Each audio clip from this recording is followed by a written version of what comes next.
looking live. Here comes the play. Goodman at the free throw line. Jumper. He broke his ankles. He is Houdini. Mickey Mantle don't care about you, so why should you care about him? Nobody cares. That's not a good call. No. You don't like that call. I don't like that call. Not so fast. So far, and the NFL. And back to NFL talk here. Every NFL season, there is always going to be injuries. Injuries are always a huge issue when it comes to the NFL, and this year is no different. This year, we've seen a plethora of injuries already from, where do we start? Dak Prescott's injured week 1. Trey Lance is carted off the field. He'll be out for the rest of the season. The Chargers lose Rashawn Slater for the rest of the season. Keenan Allen, Donald Parham were out last week. Justin Herbert's ribs were injured. Mac Jones hobbles off the field. No, not even hobbles. Hops off the field. Jameis Winston's got back injuries. The Ravens had injuries yet again with Justin Houston, Calais Campbell. Where the Cowboys receivers are injured. Joey Bosa's week to week with a groin injury. You get the point. So week 1, Dak Prescott goes down, and he'll be back 4 to 8 weeks from the time of the injury. Cooper Rush steps in, and we'll get to that in a little bit because he's looked, honestly, not bad. Week 2, Justin Herbert gets injured. He somehow plays week 3 with fractured rib cartilage. And then this week we see Mac Jones hop off the field, unable to put any pressure on his left leg. Per reports, it's a high ankle sprain. We'll get to that, more on that in a little bit, and he is likely to miss multiple games. So back to Justin Herbert. The Chargers' week 3 loss to the Jags shows just how bad Herbert's injury is.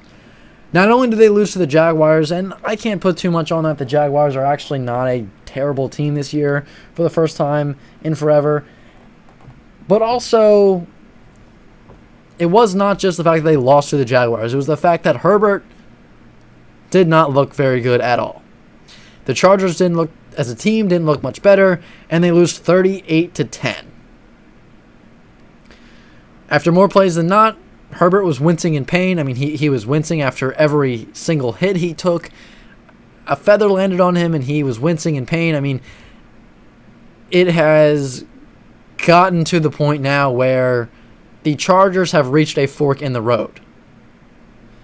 The Chargers either need to sit Herbert and let him heal, or keep rolling with this subpar team. Because if they keep rolling, they roll. More risks are only going to come with playing him than sitting him. Things can only get worse by playing him instead of sitting him. Because if they continue to play him, he might get another big hit. And if he gets another huge hit like the one that injured him in the first place, he's going to be done for the season and possibly miss time in the beginning of next year.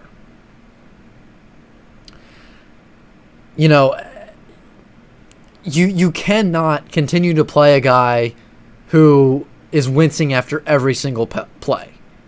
That is torture. You are torturing the guy. And I get it. Justin Herbert is a fighter.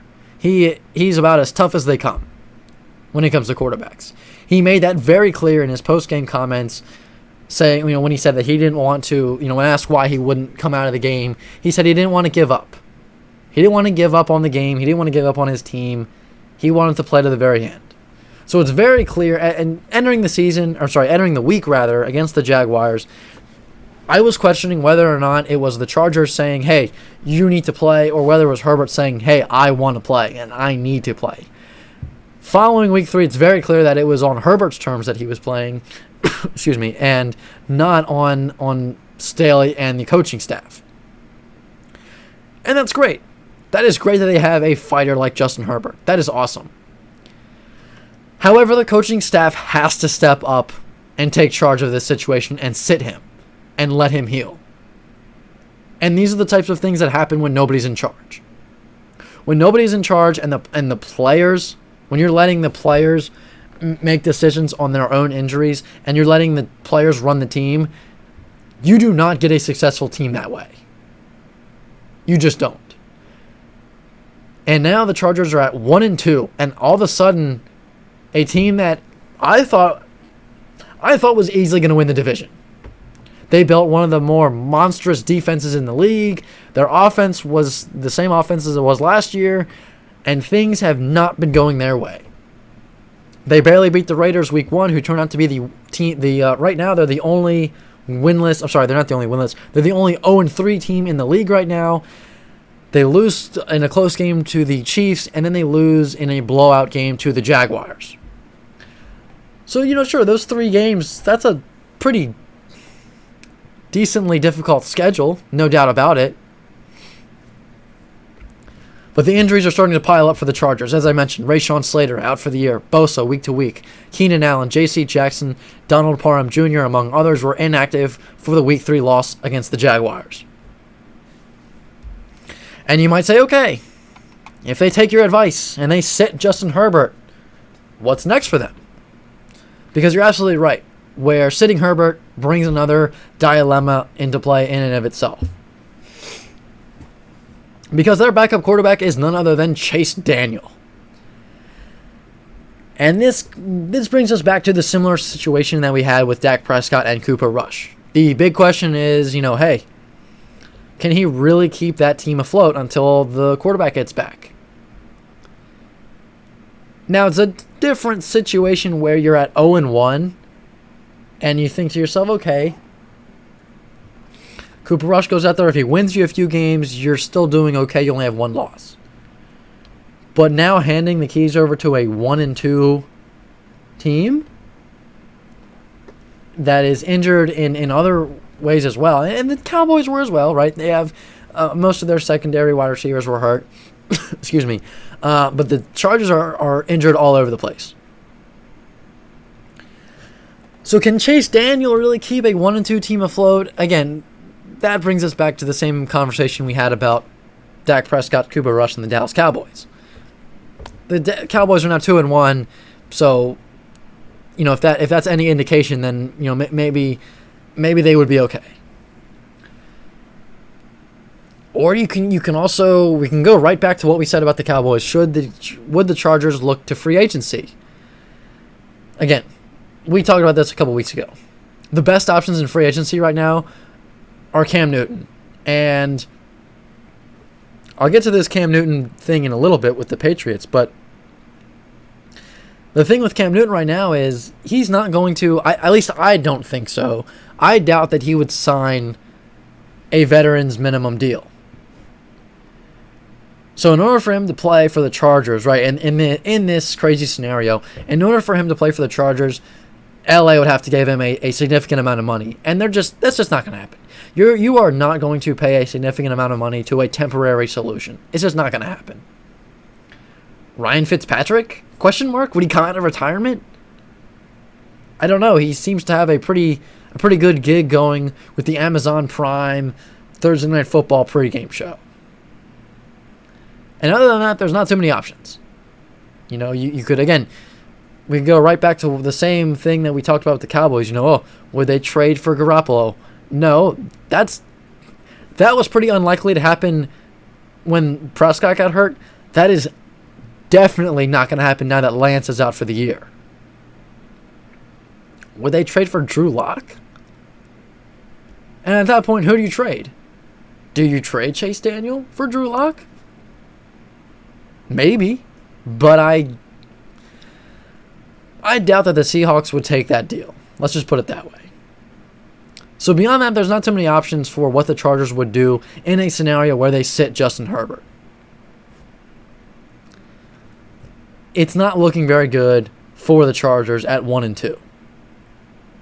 I mean, you look at the standings, and even the Broncos are ahead of the Chargers in the division.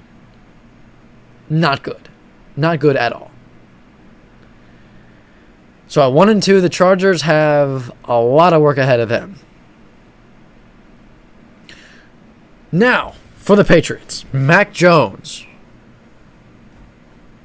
could not put any pressure on that left leg. He hopped off the field and had to be carried down the tunnel into the locker room.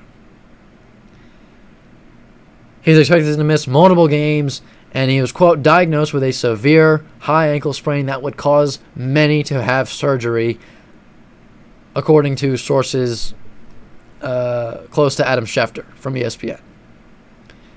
The Patriots also at 1-2. Yeah, both Patriots and Chargers are at 1-2, but the two teams are not in similar situations at all whatsoever.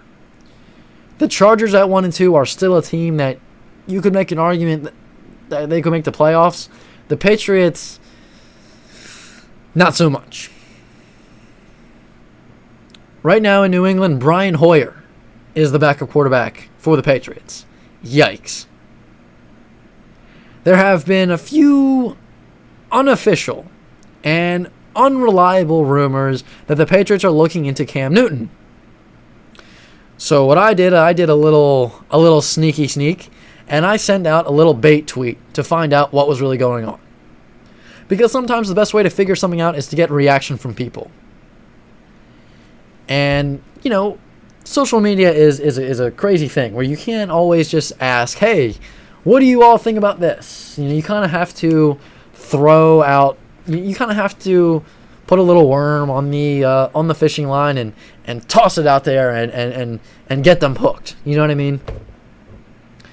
So I sent out a tweet that said, according to unofficial sources I said, take this with a mountain of salt, as I have heard that the Patriots are looking into signing Cam Newton to the veterans minimum as Mac Jones will be out 6 to 10 weeks.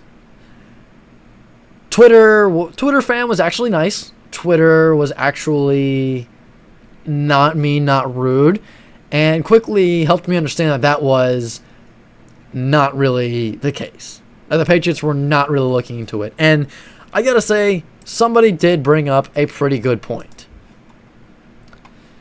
Somebody had said that, and this is going back to the Chargers and Cam Newton. This was a great point, and I really didn't even think about this until somebody said this to me. They said Cam Newton, think about it this way, Cam Newton is not going to really take a vet minimum deal. Because, think about it. Cam Newton is a guy that has made his name, has etched his name into football history, I guess you could say. And, he's done everything he needs to do to be considered an all-time great for Panthers history, I'll say. I think that, he took the team to the Super Bowl, right? Let's not forget that. Cam Newton was pretty special back in his day.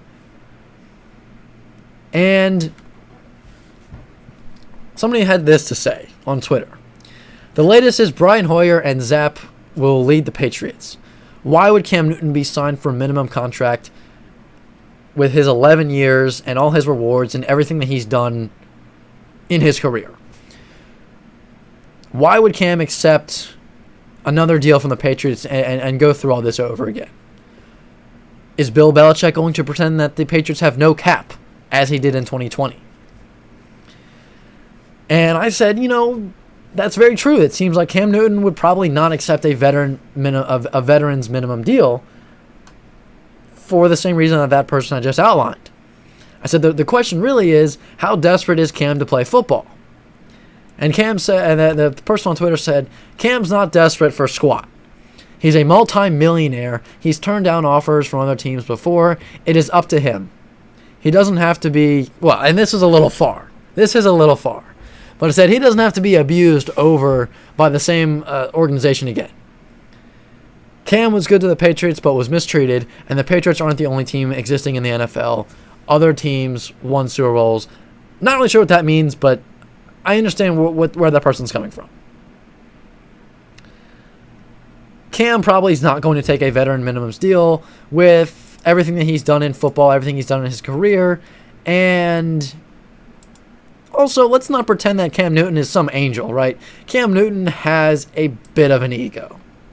I mean, we saw what happened when he returned to the Carolina Panthers and scored a rushing touchdown from 5 yards away. He ran 5 yards and all of a sudden had the audacity to say he was back.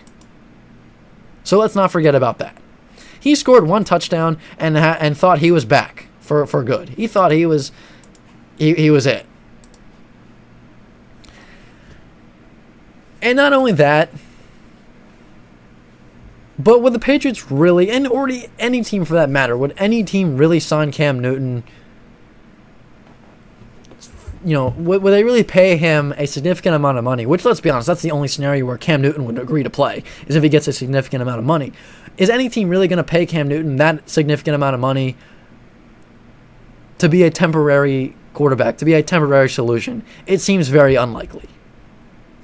It seems like the Patriots, for right now, seem like they're going to roll with Brian Hoyer and be happy with a decent draft pick in next year's draft. Because let's be honest. Brian Hoyer is not exactly a guy who is on the same ground as Cooper Rush for the Cowboys. He's not going to take over that team and keep them afloat until their main guy comes back. He's not a guy like Tyler Huntley was for the Baltimore Ravens last year when Lamar Jackson was hurt, and Huntley came in and still gave the Ravens a fighting chance to win. I don't see Brian Hoyer doing the same. And no, this is not just saying, Brian Hoyer's old, he stinks. It is the fact that Brian Hoyer has lost his last 11 starts. He has lost his consecutive, not to say that he's lost his 11 out of last 15. He has lost his last 11 starts in a row. Not exactly a number that I would be proud of. And not exactly a number that has me feeling confident if I'm a Patriots fan, which thank goodness I'm not. So if the Patriots, don't play as well with Brian Hoyer at quarterback, which I don't think they will, and they get that decent draft pick, do they draft a quarterback? Do they move on from Mac Jones? Or is it too early to tell? Is it too early to move on from Mac Jones, as this was only his second year as the starting quarterback? I think in a year where he gets injured, and yes, it may not have been looking so great for the Patriots entering the season. Not entering the season. It may not have been looking so great for the Patriots so far, as whether or not Jones got hurt, they were going to lose that game to the Ravens, right? So no matter whether or not Jones got hurt, they were going to be 1-2. And the first 3 weeks, they didn't play exactly all that great. I think they would have been a little more willing to give Jones one more year. And I think next year probably would have been his last year to really prove that he is that future quarterback for the Patriots. Now that he is hurt, I think he probably will still get one more season. But the question does have to be asked, is it over for Mac Jones in New England? Are the Patriots done with him after this year? And will the Patriots be looking for another quarterback in the draft this upcoming season?